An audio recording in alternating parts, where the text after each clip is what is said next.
આપ જોઈ રહ્યા છો satyday.com પાક્કું ગુજરાતી।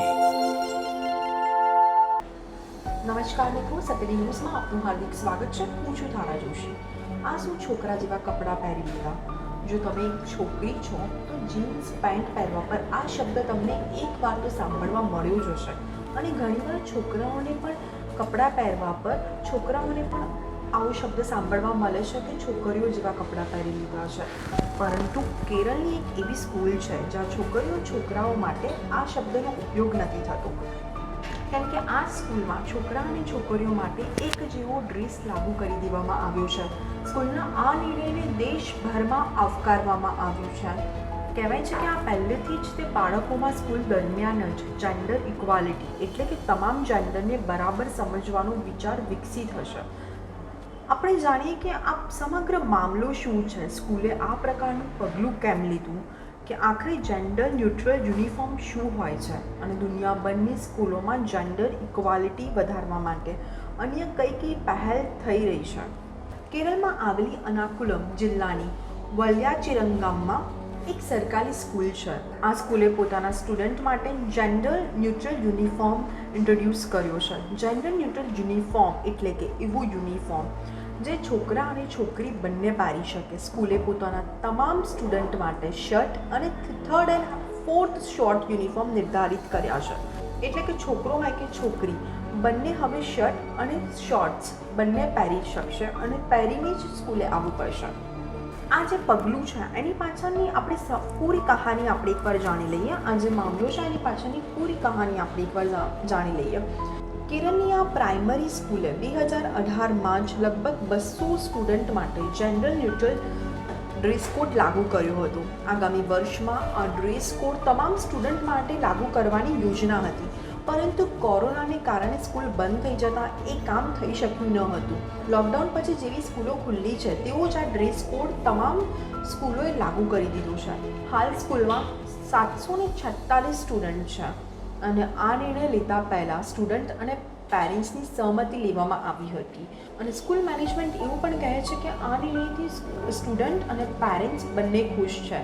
હાલમાં જ કેરળની એક કોલેજે એક મહિલા પ્રોફેસરને સાડી પહેરીને કોલેજ આવવાનું કહ્યું હતું, પણ પ્રોફેસરે એવું કરવાનો ઇનકાર કરી દીધો હતો। વિવાદ વધ્યા પછી કેરળના ઉચ્ચ શિક્ષણ વિભાગે સર્ક્યુલર જાહેર કરી દીધું હતું કે મહિલાને વર્ક પ્લેસ પર પોતાની પસંદગીના વસ્ત્રો પહેરવાની આઝાદી છે। હવે સમજીએ કે આ સ્કૂલમાં જે પણ છોકરા અને છોકરીઓ છે એ બંનેનો ડ્રેસ કોડ એક સરખો કરી દેવામાં આવ્યો છે। તો આ નિર્ણય કેમ લીધો? અચાનક આવો નિર્ણય લેવા પાછળનું કારણ શું છે? જેન્ડર ઇક્વાલિટી અંતર્ગત કરતા પ્રયાસોનો એક નાનો એવો હિસ્સો છે। જેન્ડર ઇક્વાલિટી એટલે બધા એક સમાન છે, છોકરા અને છોકરીઓ બંને એક સમાન છે। આ પહેલાં અંતર્ગત મહિલા પુરુષો વચ્ચે લિંગના આધારમાં થઈ રહેલા ભેદભાવને સમાપ્ત કરવા માટે છે। અત્યારે સ્કૂલમાં છોકરા અને છોકરીઓ અલગ અલગ ડ્રેસ પહેરે છે। અલગ અલગ ડ્રેસ પહેરવા પાછળ કોઈ વૈજ્ઞાનિક કારણ નથી, પરંતુ જે શારીરિક બનાવટ છે એ જ એનું મેઇન કારણ છે। છોકરીઓને અલગ ડ્રેસ કોડથી તેમને ચાલવામાં કામ કરવામાં પરેશાની ના થાય, અને આ સાથે જ તેને લૈંગિક અસમાનતાનું પ્રતીક પણ માનવામાં આવ્યું છે। આ કારણથી લાંબા સમયથી જેન્ડર ન્યુટ્રલ ડ્રેસ કોડની માંગ કરવામાં આવી છે। આ પહેલને આગળ વધારતા સ્કૂલે આ નિર્ણય લીધો હતો, અને નિર્ણયની પ્રશંસા કરતા અને કેરળના શિક્ષણ મંત્રીએ પણ જણાવ્યું હતું કે જેન્ડર ઇક્વેલિટીના લક્ષ્યને પ્રાપ્ત કરવા માટે આપણે આ પ્રકારના પ્રયાસોથી વધુ જરૂર છે। હવે આપણે વાત કરીએ કે જેન્ડર ઇક્વાલિટીને પ્રમોટ કરવા માટે આ પહેલાં પણ સ્કૂલમાં અલગ અલગ પહેલ થઈ રહી છે, તો આપણે એના વિશે જાણીશું। જેન્ડર ઇક્વાલિટીની જે સૂઝબૂઝ બાળકોમાં સ્કૂલથી જ હોવી જોઈએ। આથી દુનિયાભરની અલગ અલગ સ્કૂલોમાં જેન્ડર ઇક્વાલિટીને પ્રમોટ કરવા માટે અલગ અલગ ઇનિશિયેટિવ લેવામાં આવી રહ્યો છે। આપણે જોઈએ તો દુનિયાભરની સ્કૂલોમાં જેન્ડર ન્યુટ્રલ ટોયલેટ્સ પણ ઇન્ટ્રોડ્યુસ કરવામાં આવી ગયા છે। જેન્ડર ન્યુટ્રલ ટોયલેટ્સ એટલે કે એવા ટોયલેટ્સ કે જેનો ઉપયોગ ત્રણેય જેન્ડર કરી શકશે।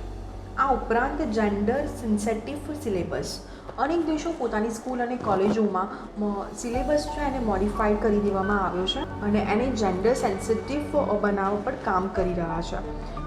એમાં એવા સિલેબસ પર ફેરફાર લઈને ટીચર્સની ટ્રેનિંગ સુધીના પ્રોગ્રામ સામેલ છે, જેમાં કેરળના જે શિક્ષણ મંત્રી છે એને પણ કહ્યું હતું કે જેન્ડર ઇક્વાલિટી વિશે જાગૃત કરવા માટે સિલેબસમાં પણ ફેરફાર કરવામાં આવી રહ્યા છે અને એની સાથે જે કન્સલ્ટન્ટ ક્લાસીસ છે એમાં પણ અમુક ફેરફાર કરવામાં આવ્યા છે.